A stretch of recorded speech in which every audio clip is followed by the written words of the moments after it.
Hello everyone, welcome to top streak. पिछले video में मैंने बताया था कि रिफ्लेक्शन क्या होता है और कुछ टर्म थे जैसे इंसिडेंट रे क्या होता है, एंगल ऑफ इंसिडेंट क्या होता है, एंगल ऑफ रिफ्लेक्शन क्या होता है, पॉइंट ऑफ रिफ्लेक्शन क्या होता है और इंसिडेंट पॉइंट क्या होता है। उसी के आगे आज हम पढ़ने वाले हैं लॉज ऑफ रिफ्लेक्शन। तो चलिए समझते हैं कि लॉज ऑफ रिफ्लेक्शन क्या होता है। तो लॉज ऑफ रिफ्लेक्शन दो होते हैं, एक फर्स्ट लॉ होता है, एक सेकेंड लॉ होता है। फर्स्ट लॉ क्या कहता है कि it state that the angle of incident is equal to the angle of reflection. जैसे मैंने यहाँ पे एक डायग्राम बनाया है जहाँ पे रिफ्लेक्शन हो रहा है किसी एक लाइट का। ये जो है ये इंसिडेंट रे है, ये रिफ्लेक्टेड रे, ये नॉर्मल है। अब ये इंसिडेंट रे इस सरफेस पे पड़ रही है और यहाँ से रिफ्लेक्ट हो रही है।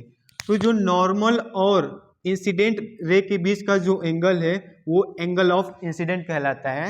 वैसे ही नॉर्मल और जो रिफ्लेक्टेड रे है, ये नॉर्मल है, नॉर्मल लाइन, और ये रिफ्लेक्टेड रे, इन दोनों बीच का जो एंगल है एंगल ऑफ रिफ्लेक्शन कहलाता है।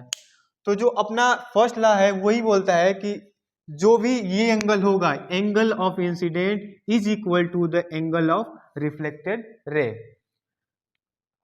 सेकेंड लॉ क्या कहता है कि it state that the incident ray, reflected ray and normal lies on the same plane. ये अपना इंसिडेंट रे है जो यहाँ पे स्ट्राइक कर रही है, दिस लाइन, और ये रिफ्लेक्टेड रे है और ये नॉर्मल लाइन, ये तीनों एक सेम प्लेन पे लाइज करते हैं। यही अपना सेकेंड लॉ कहता है। ठीक है, तो हमने समझ लिया कि लॉज ऑफ रिफ्लेक्शन क्या होता है, फर्स्ट लॉ क्या कहता है, सेकेंड लॉ क्या कहता है। उसी पे बेस्ड हम दो क्वेश्चन करने वाले हैं। तो चलिए समझते हैं। फर्स्ट क्वेश्चन क्या है, find the angle of incident and angle of reflected if the angle between incident ray and surface is 60। तो जैसा मैंने यहाँ पे बताया कि ये जो लाइन है इंसिडेंट रे है, ये जो लाइन है नॉर्मल लाइन है, और ये रिफ्लेक्टेड लाइन है। ठीक है, इंसिडेंट रे और नॉर्मल के बीच जो एंगल होता है एंगल ऑफ इंसिडेंट कहलाता है। नॉर्मल और रिफ्लेक्टेड रे के बीच जो एंगल है एंगल ऑफ रिफ्लेक्शन कहलाता है। तो क्वेश्चन में क्या गिवन है कि the angle between incident ray and the surface, मतलब ये जो इंसिडेंट रे है और ये जो सरफेस है, इसके बीच का जो एंगल है वो गिवन है कितना, 60 गिवन है। ठीक है, और उसने क्या पूछा है कि angle of incidence L I और angle of reflected L R क्या होगा। तो जैसे कोई भी एक लाइन होती है, अगर उस पर मैं परपेंडिकुलरी एक लाइन बना दूं, ठीक है, तो ये जो एंगल होता है, ये टोटल एंगल होता है 90 डिग्री। ठीक, अब इसमें क्या है, जब रिफ्लेक्शन ऑफ लाइट यहाँ पे रिफ्लेक्शन हो रहा है, तो ये जो टोटल एंगल 90 है ये दो पार्ट में डिवाइड हो जा रहा है। ठीक है, फर्स्ट जो है एंगल ऑफ रिफ्लेक्शन है और सेकेंड इंसिडेंट रे और सरफेस के बीच का एंगल है। तो ये वाला एंगल गिवन है 60, हमको ये फाइंड करना है। तो लेट हम कर लेते हैं कि जैसे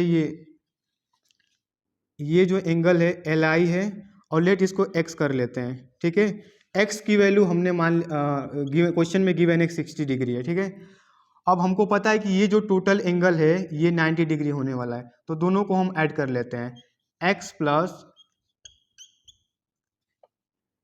इक्वल टू 90 डिग्री।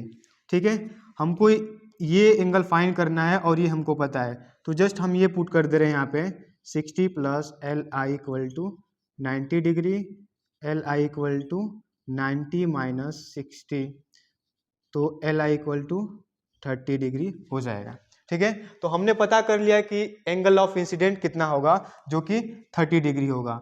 अब हमको एंगल ऑफ रिफ्लेक्शन फाइंड करना है, तो हम ये प्रोसेस फर्दर रिपीट नहीं करेंगे, क्योंकि हमको पता है कि लॉज ऑफ रिफ्लेक्शन क्या कहता है कि जब भी कोई लाइट किसी सरफेस पे पड़ के वो रिफ्लेक्ट होती है, तो जो एंगल ऑफ इंसिडेंट होता है वो equal to the angle of reflection होता है। क्या, L I equal to L R. तो हमने यहाँ पे फाइंड कर लिया कि एल आई कितना है, जो कि 30 डिग्री है, तो हम यहाँ से कह सकते हैं कि L R equal to 30 degree. तो ये था पहले क्वेश्चन का आंसर।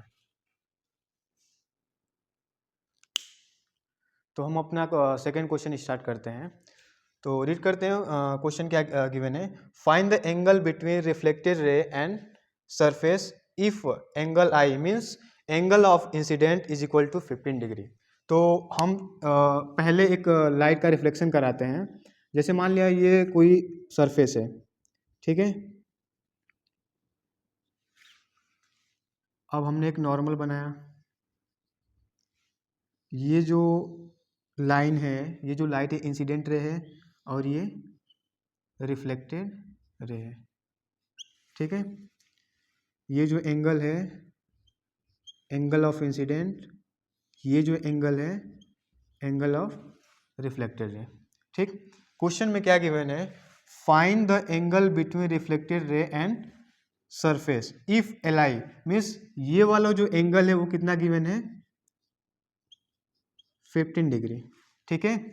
और क्या फाइंड करने के लिए बोला है, angle between reflected ray and surface means ये वाला जो एंगल है वो फाइंड करने के लिए बोला है कि ये एंगल कितना होगा। लेट्स ये एंगल x है तो इसकी वैल्यू कितनी होगी, ये फाइंड हमको करना है। तो जब हमको पता है कि angle of incident 15 degree question में गिवन है, तो हम कह सकते हैं कि जो लॉज ऑफ रिफ्लेक्शन जो फर्स्ट लॉ होता है उसके according to first laws of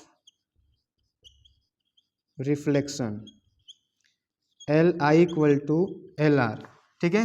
हमको एल आई की वैल्यू पता है, चूंकि L I equal to 15 degree, इसलिए L R equal to 15 degree.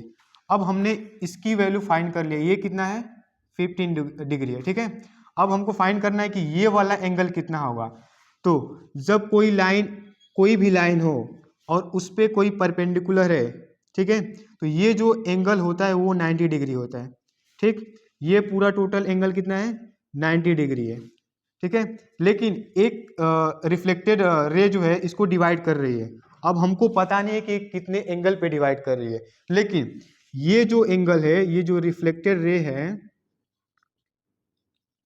रे और ये जो नॉर्मल है, इस क्वेश्चन के अकॉर्डिंग ये 15 डिग्री है, ठीक है। और हमको पता है कि ये जो पूरा एंगल है वो 90 डिग्री होता है, लेकिन हमने यहाँ पे क्या माना था x माना था। तो हम कैसे लिख सकते हैं x प्लस इस वाले एंगल को हमने यहाँ पे क्या दिया था एल आर और टोटल एंगल कितना है 90 डिग्री, ठीक है।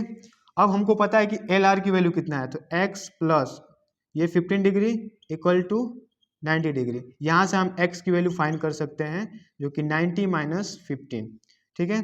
तो x इक्वल टू 75 डिग्री। तो हमने फाइंड कर लिया कि the angle between reflected ray and the surface. तो इस वीडियो में बस हम इतना ही सीखेंगे। Thank you so much.